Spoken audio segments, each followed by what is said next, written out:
अस्सलाम वालेकुम।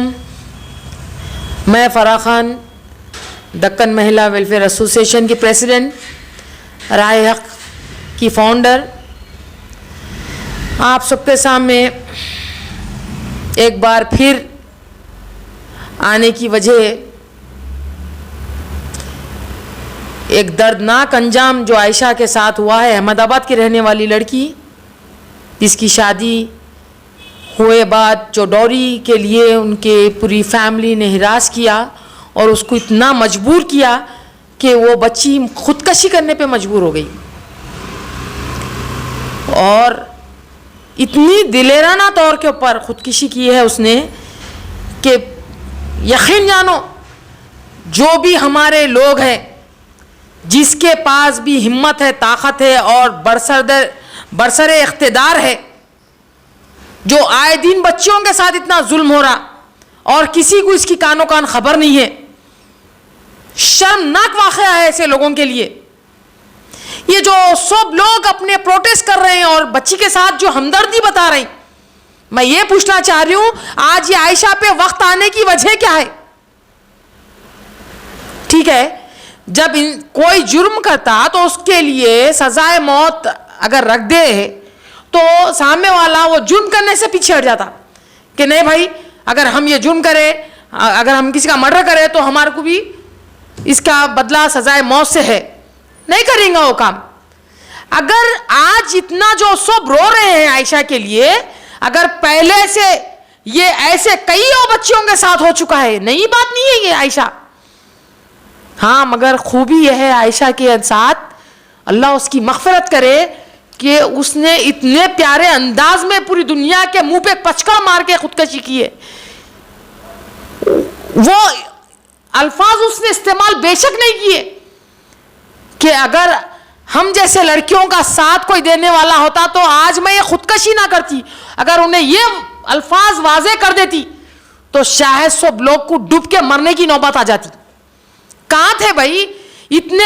आयशा खुदकशी कर ली, ऐसे आयशा के जैसे मासूम बच्चों के साथ रेप होके उनके मर्डर हुए, कहाँ थे?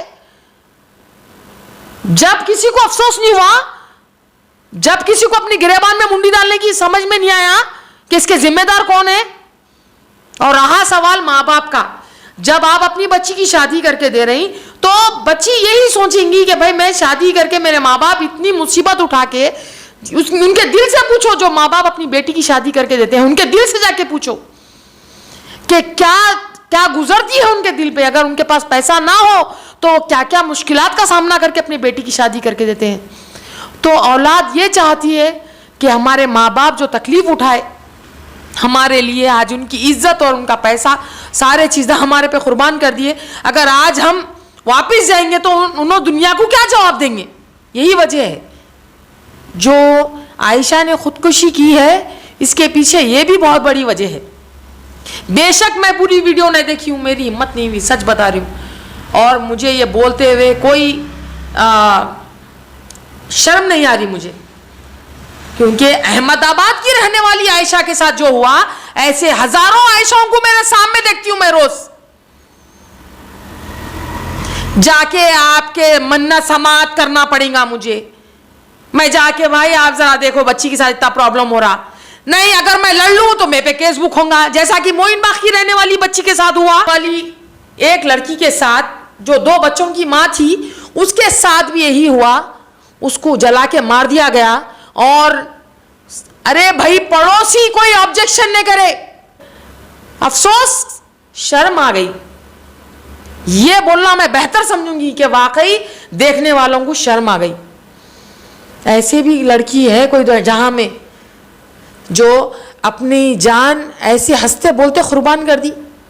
मगर सच बोल रही हूँ, अगर इसके पीछे आप अगर देखना चाह रहे हैं तो यही सबसे बड़ा उसका मैसेज था कि जैसा मेरे साथ हुआ अब किसी और बेटी के साथ ना होने दे। ऐसे आप लोग के पास अगर उतनी ताकत है तो ऐसा किसी भी आयशा के साथ होने फिर ना दे, किसी ऐसी मासूम के साथ इतना बड़ा जुल्म होने ना दे। उसकी बात के पीछे सबसे बड़ा यही वजह थी, मासूम थी, दुनिया के साथ अगर उन्हें लड़ सकती, उतनी चालाक होती तो उन्हें इस तरीके से मौत को गले न लगाती। मगर उसका वो कदम हमारे लिए बहुत इबरतनाक कदम है।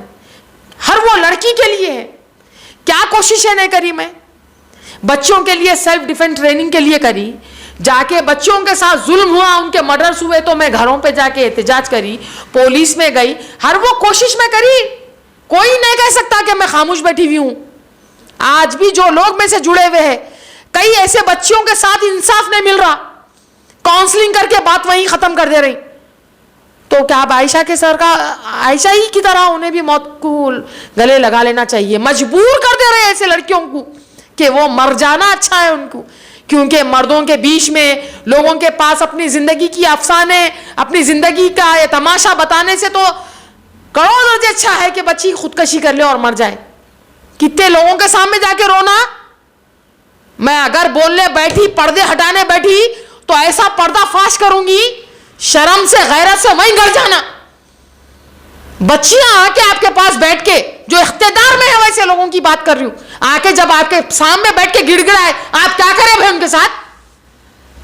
क्या इंसाफ दिलाए उनको? अगर मैं चाहूं तो प्रूफ के साथ दे सकती हूं, मगर डराएंगे, धमकाएंगे, फिर कोई ना कोई गेम हमारे पे चलाएंगे, ये मालूम है मेरे को। बोलना मैं ये चाह रही हूं कि दिल से जो आ निकलती है असर रखती है, पर नहीं ताकत परवास मगर रखती है। जो ये लड़कियों के साथ हो रहा, अगर हम किसी भी एंगल से इसके जिम्मेदार है और हम उतनी ताकत रखते हुए भी ऐसे बच्चियों को नजरअंदाज कर रहे हैं, उसके जिम्मेदार हम हैं और कोई नहीं है। ऐसे कई बच्चियां बैठे हुए, माँ बाप परेशान है अपनी बच्ची को शादी करने के लिए, क्योंकि एक ही वजह जहेज, आज जो भी लड़के वाले हैं जहेज मांग रहे हैं, उसके ऊपर आपका क्या कहना है? मेरे जितने भी इंटरव्यूज रहे, मैं हर वो इंटरव्यू के अंदर ज़्यादातर यही बात के ऊपर तवज्जो दी और यही बात को मैं ये वजह से कईयों बच्चों के साथ जुल्म हुआ वो मैं देखी भी हूँ, और हमेशा मैं ये बात के ऊपर प्रोटेस्ट करती हूँ और हमेशा यही बोलती हूँ कि जो लड़कियों के ज़रिए से अपने आप की कामयाबी करना चाहते हैं, अपने को पैसे में आगे बढ़ाना चाहते हैं और भीख मांगते हैं बच्चियों के ज़रिए, खुदा और रसूल की उनके ऊपर लानत है। तो मैं ये बोलना चाह रही हूँ, ऐसा कानून बनाओ, ऐसी बात पे मनवाने लगाओ ऐसे लोगों को कि आप किसी के साथ ऐसी ज्यादती करने के लिए 100 बार सोचे। क्यों नहीं कर सकते भाई? ऐसे बच्चियों को मरता हुआ देखेंगे, हाय वावेला करेंगे, मगर आप ऐसा कानून नहीं बनाएंगे बच्चियों के लिए? अगर आप ऐसा कानून बनाएंगे, जो भी लोग आप चाहना भाई गाड़ी चलाएंगे बिना हेलमेट के तो 1000 रुपए चालान, हाँ, गाड़ी को अगर आप कवर पेपर, ब्लैक पेपर लगाएंगे तो आपको चालान, हिलेंगे तो चालान, बैठेंगे तो चालान। आप ऐसे लोगों के ऊपर चालान बुक कराओ, चाहे क्या कानून बना सकते हैं आप बनाओ कि जो भी बच्चों के साथ दहेज लेने की शरायत रखेंगे उनको ये सजा है। क्यों लेते भाई? कोई भी क्यों लेंगे? कोई भी? आप सोचो ना, उस बारे में तवज्जो दियो। मैं हुक्मरानों से कह रही हूं, मैं हुकूमत से कह रही हूं कि आप लोग बच्चियों के मामले में जितना नजरअंदाज कर रही, ये बहुत भारी पड़ जा रहा। आज एक आयशा की साथ में इतना सब कुछ हुआ और इतना सब उसको क्यों इतना सॉफ्ट कॉर्नर दे रहे? बोले तो उन्हें खुदकशी करी बोल के। कितने लोगों के मैं आप लोगों को फाइलें बताऊं जो अभी तक पेंडिंग है, जिसके वास्ते इंसाफ नहीं मिला बच्चियों को, जो खुदकशी कर चुके हैं। इतना है कि वो लोगों की वीडियो नहीं है। क्या कहना चाहेंगे अब ये मामले में? मैं मीडिया से पूछना चाह रही हूं। सो कॉल आप लोग बहुत ताकतवर लोग हैं, तो आपका काम है जैसा अपनी बेटी के लिए खतरनाक कदम उठाते, वैसा दूसरों की बेटियों को भी अपनी बेटी समझिए। ये मसले मसाइल खुद ब खुद ख़त्म हो जाएंगे। मोइन बाग की रहने वाली एक लड़की बच्चे को कल ही की बात है, 2nd फ्लोर पे से फेंक डाली, बच्चा मर गया, केस बुक हो गया। फिर क्या होगा?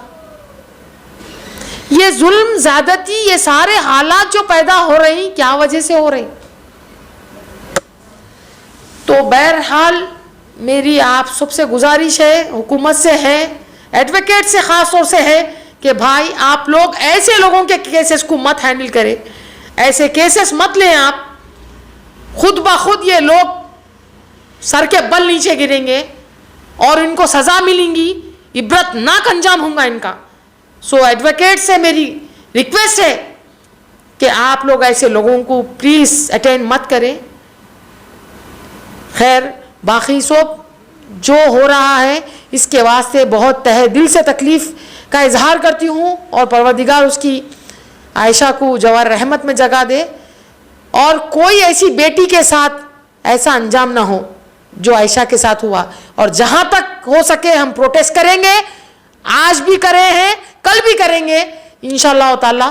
खुदा हाफिज। जर्मन 10 हॉस्पिटल ऑर्थोपेडिक से मुताल्लिक हर मरीज यहाँ शिफायाब। इनाम याफ्ता doctor Mir Jawad Zar Khan, senior orthopaedic surgeon, advance operation theatre, ICU, digital x-ray, laboratory, physiotherapy, pharmacy, sharing और प्राइवेट रूम्स, लेडी डॉक्टर्स और डॉक्टर अर्जुमन सुल्ताना गैनाकोलॉजिस्ट की खिदमात हासिल। वाजिबी फीस और मुकम्मल सहूलियात से हजारों मुतमईन। एम्बुलेंस से आरास्ता German 10 orthopaedic hospital, pillar number 150, Attapur, Hyderabad.